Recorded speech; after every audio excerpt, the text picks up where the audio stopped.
দেখুন মূলোটা আমার ফ্রাই হয়ে গেছে। এর মধ্যে আমি একটু ধনেপাতা অ্যাড করব।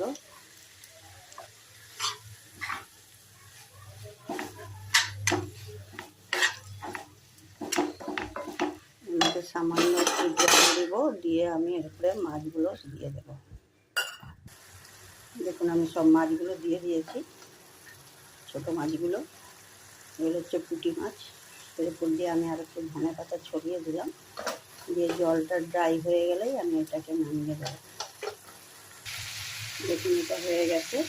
আমি দেখুন 4টে শুকনো লঙ্কা ভেজে রেখেছিলাম তেলে, এগুলো একটু হাতে ডলে উপর দিয়ে ছড়িয়ে দেবো।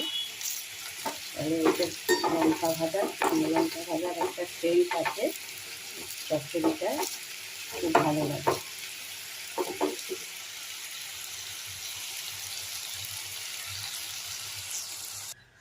দেখুন মূলো দিয়ে ছোট মাছ কেমন হয়েছে।